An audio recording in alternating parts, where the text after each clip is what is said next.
I'm going to go ahead and start recording now. So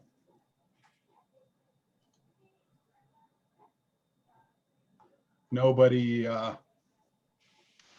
say anything about your old high school sweetheart that you don't want people to know that's going to be on the internet. John and Jackie. Hello. And Cassidy. And Cassidy. And Cassidy. That's awesome. Steve Burrell, you guys know. Yeah. Caleb is our guy in Oklahoma.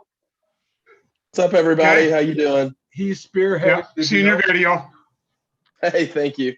He's famous. He's famous. So what I was telling the guys was I'm recording this video and I'm going to go ahead and upload it to YouTube after we're done. And then I'm going to give everybody a link back to it, because one of the most important things that I think that we have to work on during this procedure is to make sure that we're all on the same page and that we understand exactly what we're trying to do. And, you know, nobody goes back and says, well, you know, I thought this was this way and I thought this was the other way, especially since this is the first Hope for Homes of all of the future ones, which Prototype. Well, it's pretty exciting. The prototypes were me buying the houses by myself. Now, this is the first investment of partners coming together and actually investing. And I've written out some documentation, and I've also kind of written out some mission statements that I'm going to post in the war room that talk about, you know, what our purpose is, what our mission is, what we're trying to do. And I asked Steve right before you guys hopped on if you guys have any questions. I asked Steve if he had any questions, and he really didn't have anything just now. Do you guys have any questions before we get started? Cass? No. No? No. No. Okay, so again, if things come up, I mean, this is definitely the perfect forum to address them. What we really want to try and do is we want to try and let me move this out of the way. What we want to try and do is Go ahead. try to figure out exactly what it is that we want to get accomplished. And this, is everybody familiar with this war room right here? Yes. I am. I'm not sure about Cassie. I don't think she's I am. been there yet. All of his war rooms I'm very familiar with. Cassidy, I don't know if you're in this or not. She's not in that. Am I not? No. I know you're not in there because I haven't seen you in there. That's the only one I'm not in. The war room concept, I invited you, Cassie, you just didn't respond. Go figure, a 20-something didn't respond to Facebook. Facebook is for old people. Never on Facebook. She's never on Facebook. I'm never I on don't know if Facebook. you guys know that Facebook is for old people. So we're all fitting right in. But anyway, I'm actually never on any social media. here, except for Twitch, Except for Twitch. here is the war room. And if you'll notice, this is the marketplace ad that I have. And I can give you guys all the collateral. I sent this out to Caleb. But this shows the ad that I put out. And then this PDF is of the inspection. Mhm. And what I'd like to have happen is I'd like to have all you guys review this inspection. And John, especially with your expertise, you can kind of figure out what you think. Caleb, what's your thoughts? I like it. I'm just I'm just here to answer questions best I can. I think I'm excited about this thing. I know we've talked quite a bit, Mark. I know of another spot. Not that we want to jump the gun or anything, but I'm always looking for the next deal, and I'm excited. I think after me and you talked, all the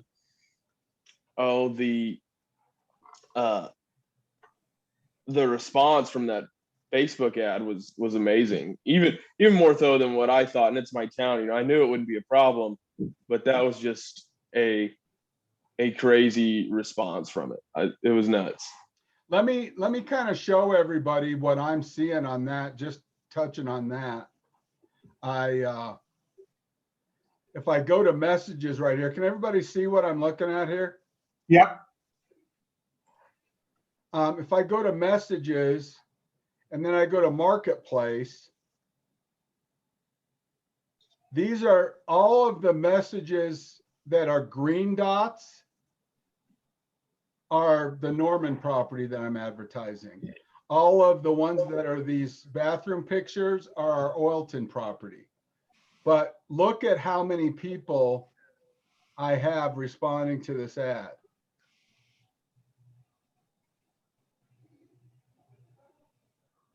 It's a lot. Mm-hmm. I advertised this thing 4 days ago.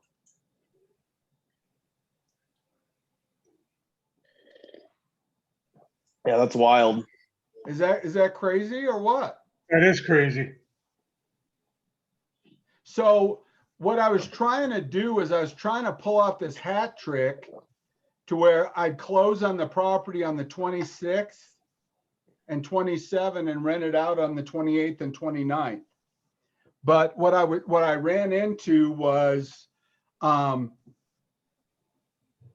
couldn't decide who to pick without meeting them.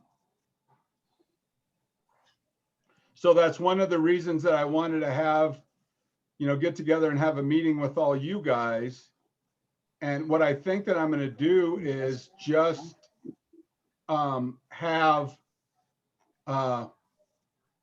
people schedule for open house meetings, the ones that are qualified, because as you could see, I want to open up one of these ads so you guys, part of my thing on this is I want to teach everybody how to do this while we do it. So at any time when we do any more of these, somebody's going to say, hey, look, I want to do the advertising, or I want to do the contract, or whatever.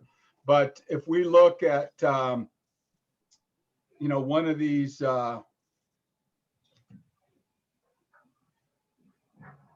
ads, so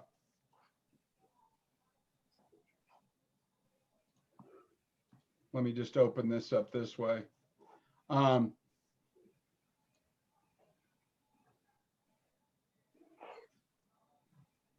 it looks like my Roadrunner. That is your Roadrunner. That is my Roadrunner.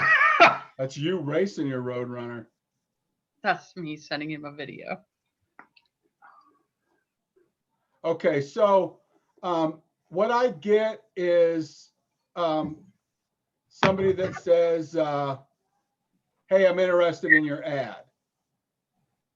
And then I respond to them, and I just do this block of text that says, hey, here's the thing. Here's what, everybody can see this still? Yep. Yep. And I'll put this text in the war room as well, and in some of the documents so everybody has it. But I like to tell them, hey, this is what our expectations are. Here's the income verification that we need, the employment verification. And what I'm really trying to do here is I'm really trying to make sure that Leftovers in the oven. everybody knows.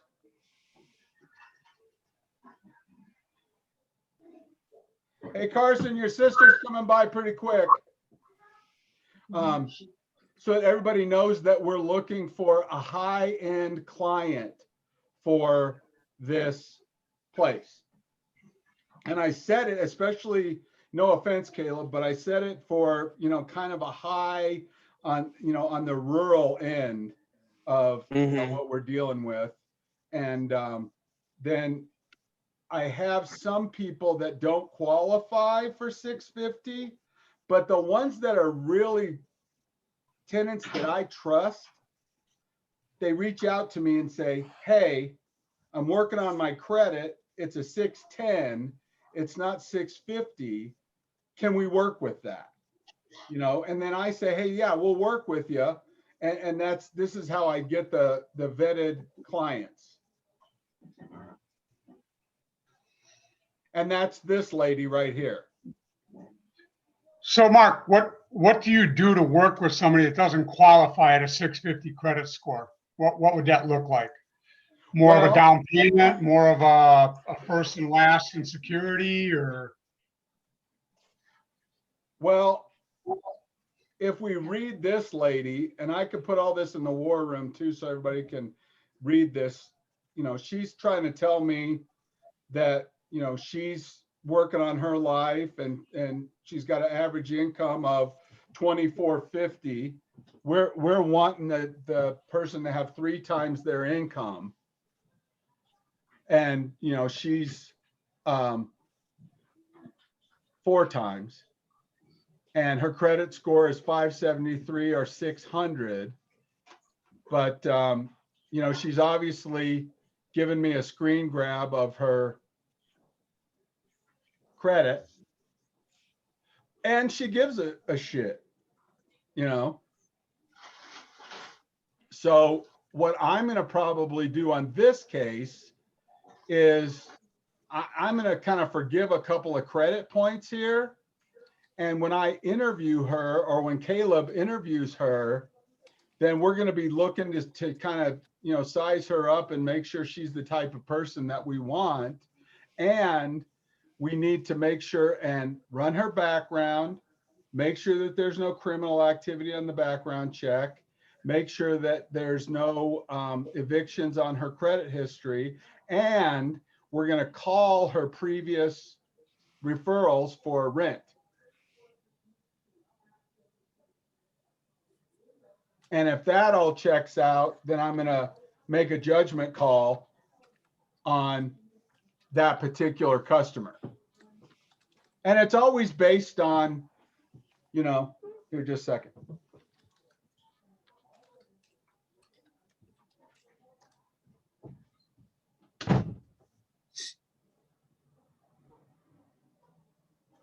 Obviously, if, you know, we run into, you know, somebody who's, you know, 700 credit score and has everything else that we're looking for, then we're going to race that next to this other person. But one of the other things as a business decision that we want to look at is how likely is this person going to be to rent for an extended period of time? Because some of the ones that have better credentials aren't a great prospect, because they want to, you know, I had a guy that wanted a 6-month lease because he's waiting for his house to be built. And that's not a customer we want to have. I mean, we rent it out, do the showing, get everything going, and then they move out. And then we got to go through the whole rigmarole again. You know, honestly, this Tammy lady, if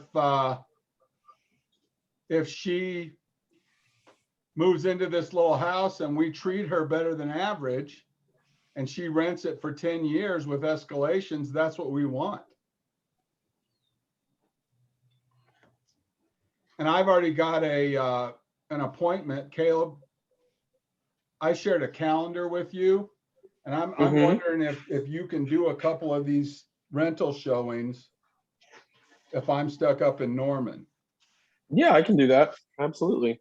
My plan would be to be down there with you, but if we get stuck between 2 houses, I shared that calendar with you. Okay, let me see here. It was a Google calendar I shared with you. And Did you- obviously, Jackie, John, Cassidy, Steve, if you guys are interested at all in coming down to Oklahoma, let me know. And you're all welcome to be there. If not, then I'll be sending video, and Kayla will be sending video, and you guys will be kind of viewing from afar. But since you guys are involved in the deal, you absolutely are welcome to come check it out. So anyways, that's the renting and vetting process.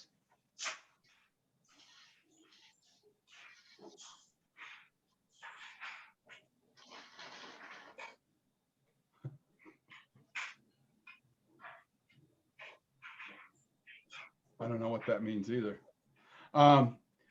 But Caleb, what I wanted your feedback on, going back to where we were, was can you tell the group what your thoughts are of the inspection? Because you were there for that. Yeah. So basically, it is a kind of like older house. There's not a lot of frills to it, but the inspector said, I think this is a terrific house. He was up on the roof. He said, for the age of it, he said, there's some granule loss that's to be expected. But he said, I see no major issues on the roof structure. And he said that, there's a couple, like I said, a couple granule loss places, a few nail heads that were exposed. He said that's as easy as, just sealing it off.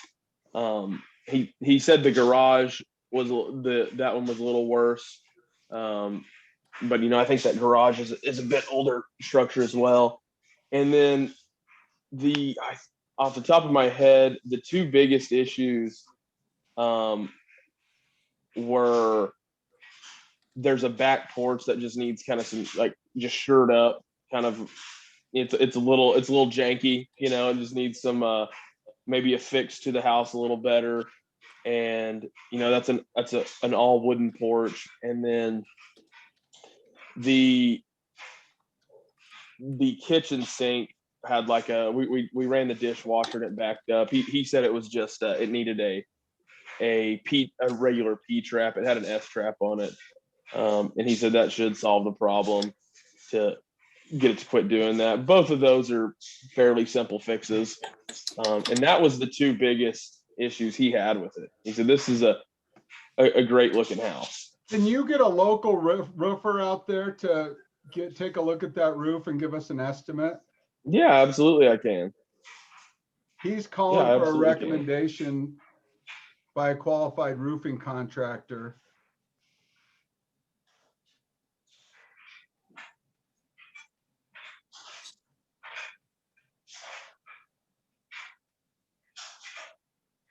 No gutter system.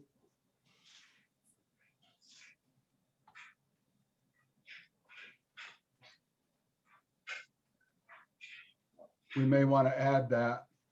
Mm-hmm.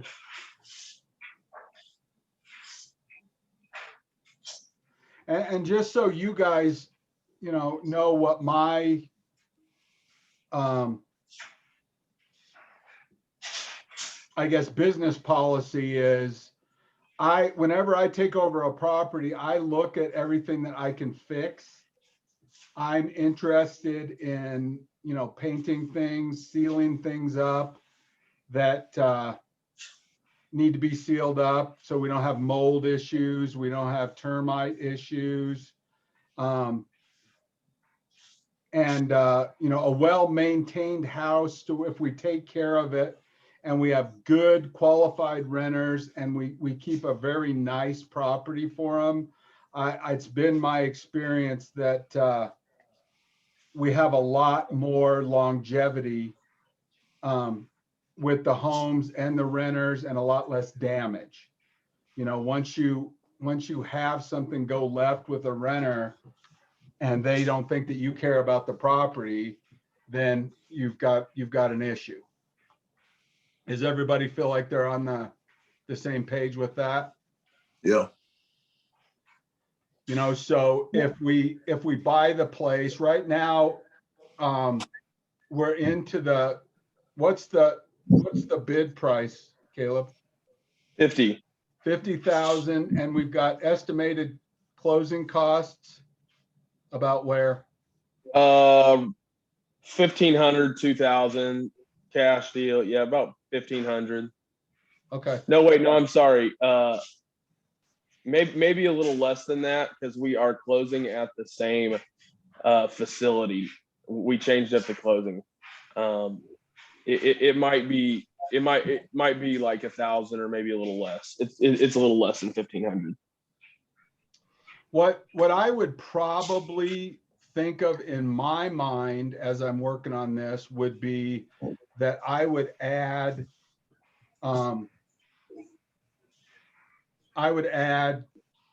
maybe 10% to the purchase price and divide that up pro rata shares as a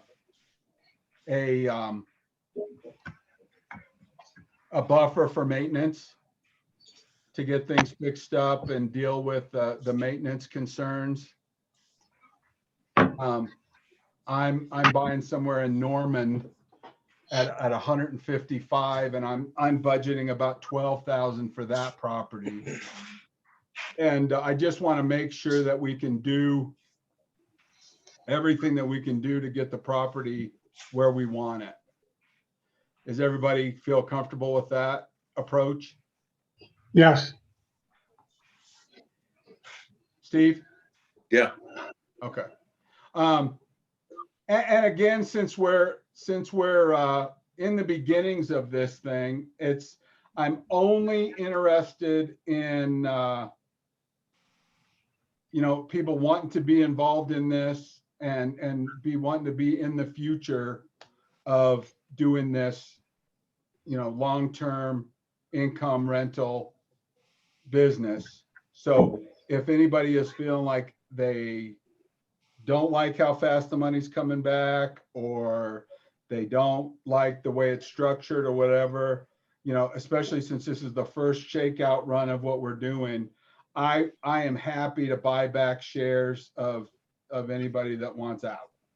So I want to make sure that everybody understands what we're doing. But just to give you guys, and I'm sure I've talked to everybody as a group, but one of the reasons that we're looking at this rural Oklahoma deal is because we're doing a 1% gross against the purchase price of the property. And what that means is if we end up being into this thing for 60,000 bucks, we're still getting $600 a month rent.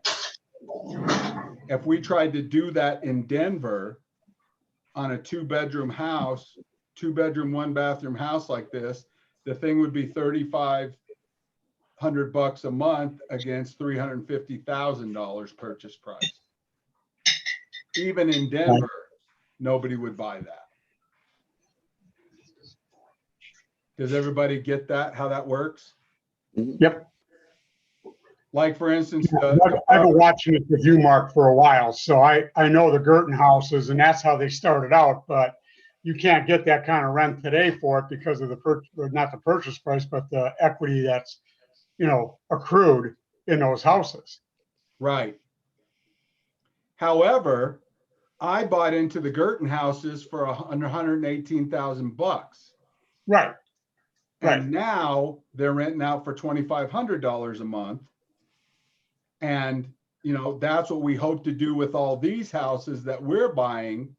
Once we buy them low, like this house in Oilton, I'm hoping that we get a double, and the thing in 2 years becomes, $120,000 worth value. And we're renting the thing out for $950 or $1,050 a month. And we're only in the thing for 60. And I think that there's a good possibility for that happening in rural Oklahoma, because I think there's a lot of people that are sick of living in Denver. Like I say, you keep advertising in Colorado for Oklahoma, and yeah, you're going to turn Oklahoma into $120,000 homes. That's awesome. Let's buy them up. Because we're going to own them. Right. And when people can figure out they can keep their same paycheck and have $600 a month for rent instead of $2,200 or $2,500 for a 2-bedroom place, what's not to like? At least that's my plan. And I have made a lot of mistakes in my life. However, I have done really well with real estate, as you guys know. So I'll get back to this inspection. This is in the war room, you guys. So please review this and get back with me with any concerns that you guys might have. He was real impressed with the insulation up in the attic. He said, man, this looks like they just did this in the last few years. So yeah, he was very impressed with that. So we need to get some piers in here. I don't, is that a full pier or just stabilizing it up at the bottom? Well, it looks like it's not supported.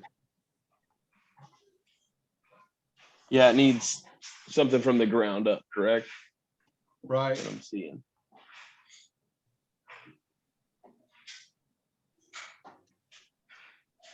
I think one of the, I think you can. you know, they put a jack in there sometimes, Mm-hmm. but one Might of have been the what they used it for. Things about these older homes is they probably settled as much as they're going to settle.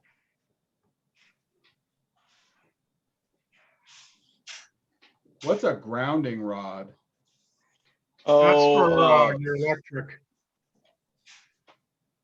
Do they not have a, Caleb, do they not have a grounding rod on that electrical box? scroll back to it. Is that what it says? It appears serviceable, it said. Grounding rod condition appears serviceable. I guess that means there is one. It appears serviceable. I don't know if you heard that. He didn't mention that there wasn't one to me. If it means it's serviceable, then it means it has access, and if they need to get to the grounding rod, they can get that. That shouldn't be a default. That should just be a observation of the inspector. Because if it's serviceable, it doesn't mean it's actionable. Because he's just making a statement that it's serviceable if needed. Copy. John, definitely go over this thing. You know, it doesn't mean that we're going to blow the deal, but you know, for me, these inspections, they're expensive, and they give us a list of, you know, things that we should do to the property to make sure that we're providing a better than average property. Right. And we've That's got that's the back porch. and That's this was loose. the thing that appeared to be. Yeah, I mean, you can walk on it and tell that it needs to be shored up or attached to the house somehow. You know, that could be as simple as, you know, throwing a couple 4x4s underneath there and attaching it to one of With those. the price of lumber nowadays, that ought to just be what, like $2,000 or $3,000, $1,000, right? right? Yeah. Wow.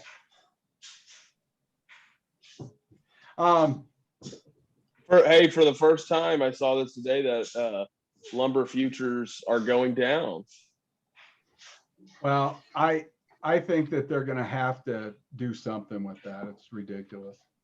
Yeah, I guess this is just off the top of my head. I saw somebody post this today. I guess like last week it was up to 1,600 and something. I don't really know how futures work, but I guess now it's down to 1,400. So Well, that's good. It's not going up. yeah, hopefully leveling off.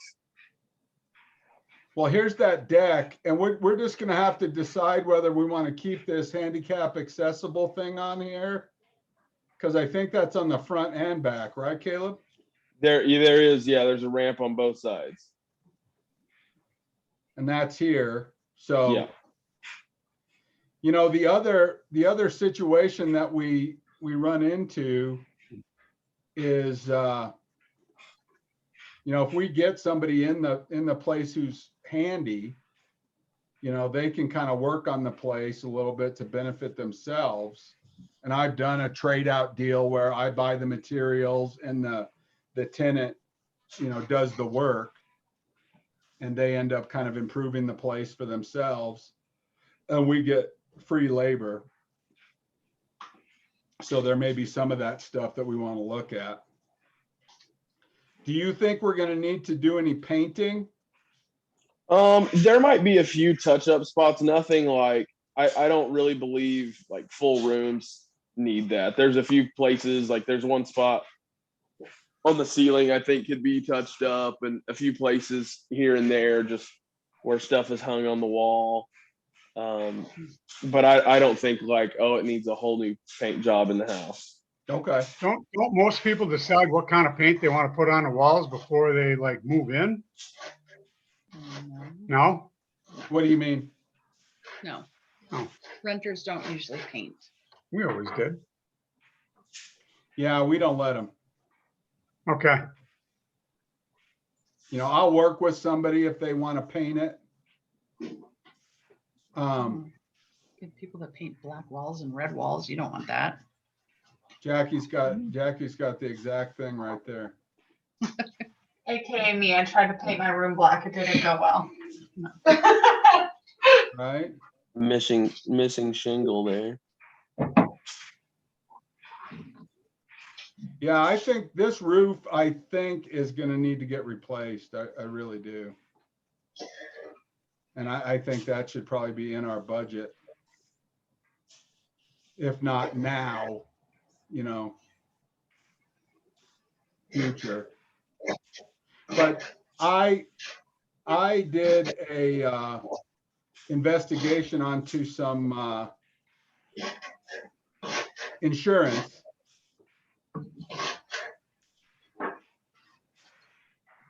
And the first quote I got for insurance was $1,277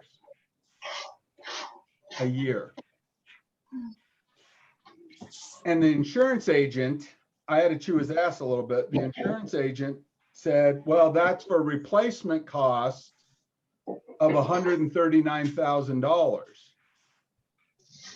If you had to rebuild that house, that's how much it would cost.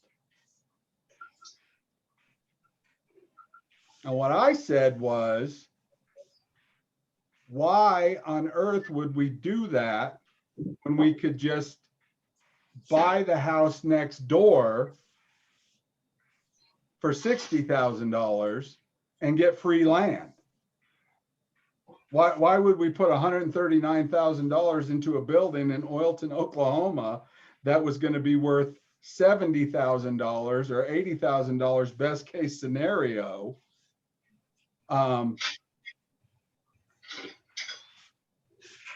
Caleb? Yeah, I'm sorry. I got a client asking me a question real quick. So why would you insure that value? Of the 160 or the 139. 120? Oh, I mean, I wouldn't personally. Like, I've got mine there in town that I was going over it, and I said, 30,000 is all what I have into it is really what I was concerned about. Yeah, I think that's just kind of unnecessary. It's an unnecessary cost monthly. Well, the way I called it was, I said requote it with a $500,000 liability umbrella and a value of 60,000. Because it was a total loss, then we would just get $60,000 back and we'd be done with it, and we'd still own the land. I'm talking to a local contractor And he does metal roofs, which in Oklahoma that will get you the biggest discount on insurance, by the way. And I had him.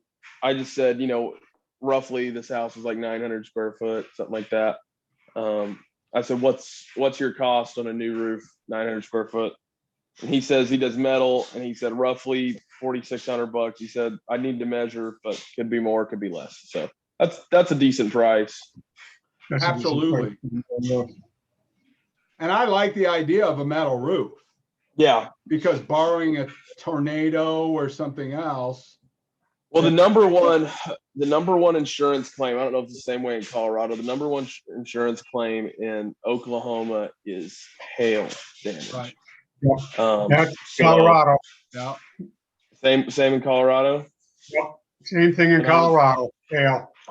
I was talking to an insurance guy, and he said if you have a metal roof, he said it might not be the biggest, but it's one of the biggest discounts on your insurance with a metal roof.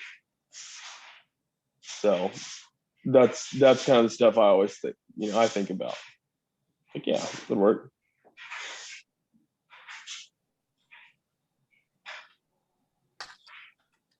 So, I think that that's going to be a concern later on. And I feel like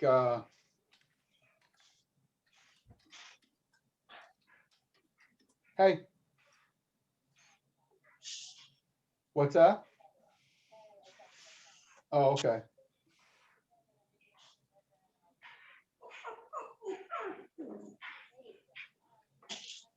I'm actually on a Zoom call with my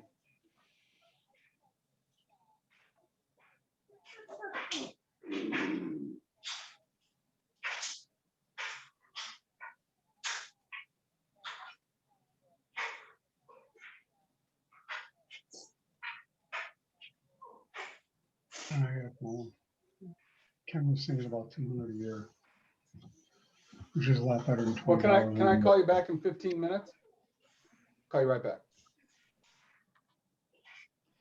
That's the funniest shit ever. This house in Norman, the guy hooked up some kind of a redneck bidet. He had like one of those sprayers off of a kitchen thing in the bathroom in line, and it was like to spray himself off and in the toilet. And the whole floor in the bathroom is all mushy because we've been using the redneck bidet. I'll get you guys pictures. But that's the joys of investment real estate. So anyways, I think the thing that we all need to be prepared for is that there's a front end loading on some of these properties that you get them up to shape, and then they're flying at a higher altitude, and they seem to stay nicer longer. And that's been my experience with the little properties that I have. Like I bought one for 145,000. First thing I did was put 15 grand in it to R&R it. And then after that, I haven't put a lot of money into it, 300 here, 400 there, but it's doubled in value and always been rented. And so I have an expectation that, it's going to be the same type of thing with these houses in Oklahoma. And everybody saw my spreadsheet of the expenses. Everybody understands. Does everybody understand about the founder share? Yep. Jack and Johnny, John and Jackie? Yep. And that founder share is movable. The founder share, in this case, Caleb is going to get half of it and I'm going to get half of it for actually managing the property. And then that could go to anybody. It's actually treasury stock inside of the corporation that isn't owned by anybody, but it benefits the custodial member of the group who's handling things. Like in this case, Caleb's going to be doing, showings and looking at some things that are beyond the scope of his real estate, transaction. He's going to get paid for the real estate transaction, but he's going to be part of our group as a founder or manager within what we're doing going forward. And then everybody gets paid on what they're investing and putting into the property as far as working and meeting and that kind of thing. Does everybody feel like that's what they want to be involved in? Yeah. Yes, makes are sense. we gonna get K1s at the end of the year for Yes, tax purposes? yes, absolutely. Absolutely. And that is one of the things that I want to kind of figure out how to go forward with the limited liability company, because that's going to actually kind of soak up some expenses with, the CPA and the running of the actual corporation. And we may want to decide that, especially in the experimental stages, we might want to operate off a partnership agreement. But at the same time, everybody should be getting passed through pro rata their shares of the tax liability and the K1 and all that kind of stuff. Jackie, are you versed in that kind of thing? I've been involved in many. Careful what we volunteer for in this deal, because I didn't volunteer. You could be our Yeah. head financial analyst with talk like that. I mean, you say K1, you might be the head dog around here. But those are also concerns that I'd like to put in that war room, so we make sure that we're, documenting everything that we're doing going forward. And because one of the main things that we want to do with this particular thing is make sure that it's repeatable, and it makes more sense if we buy something else and we're in the same configuration, that we put those in the same baskets, because they can be in Right. the same limited liability company. So like Agreed. this one, like I said, this one is just going to be a test, and we're going to play with it. We're going to have fun with it. And, I know from my experience that if we get in this deal and it's a 1% gross, we're going to grow into something that's very, very profitable. And we can just suck money out of it until we all die and give it to Cassidy, and then her kids Yeah. can use it. And, we never have a big intention of selling it. And that's the thing I'm going to kind of close this Zoom meeting on, because it's been enough. But the idea is that we don't want to leverage against this property. We want to be all cash in our investment properties. We don't leverage against them. They're all clean, so we don't lose them. And the idea is a very firm understanding from all of us that we don't ever want to sell. We want to build generational wealth for our families. And, we're not interested in flipping these homes. If it doubles, we want to double the rent and keep our income streams coming in. We don't want to just sell it for $125,000 or whatever. So in the partnership agreement, we're going to make it better to stay and more painful to leave. Yep. And Caleb, on the newer properties that you're looking at, if you want to put some of those in the war room for this group, that may kind of generate seeds of interest for the next ones. Let's see here. And I'm not talking about now, but as you guys are watching that war room for other things, we may look for, properties that are going to be able to You can right there in 35. look out for step 2. If you need that. And I think that that's enough for this meeting. What do you guys think? I'm good with it. Steve, Yeah, everything's good. now's the question. time to run away scared, Cassidy. Huh? Now's the time to run. If you want out, now's the time to be out. She I just, don't run very fast. I don't run in general. I love that I about you. can briskly walk. Well, what I want to tell all you guys is that each and every one of you guys is like family member to me. Caleb's our newest little family member, but he's a solid guy. And I know a lot about this subject matter because I've been doing it for a long time. Exactly how we are married doing it, that's something we all figure out together. But we will definitely make money and build wealth. And the nice thing about this is whatever money we put into this thing, we get to keep that. And it grows inside of these investment properties tax-free. And it's going to grow because inflation is going to be out of control. That's constant.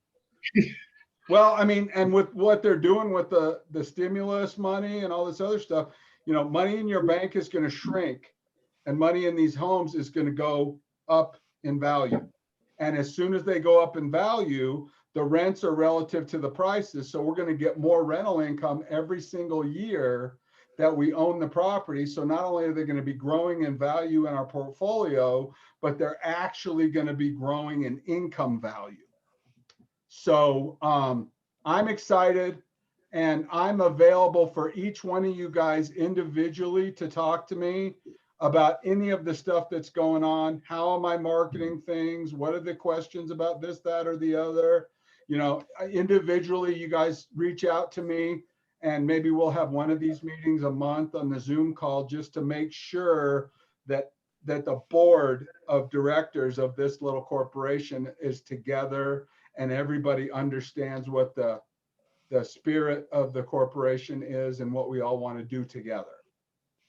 Because I want to make sure that the communication is extremely high for everybody. Because I want to build these friendships and not have anybody have any reason to be upset about anything. Sound good? Good. Great with me. good. Questions? Good. All right, guys.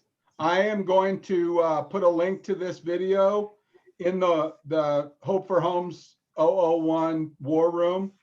And if you guys don't get it there, reach out to me and I'll give it to you.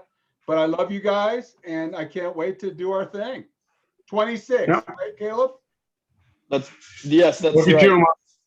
May 26th. We're 10 days out. That's a little crazy. Coming quick. That is a little crazy. All right, guys. Well, you guys call me if you need anything. We Love you, will. Uncle Mark. Bye. Love you, Mark. Too.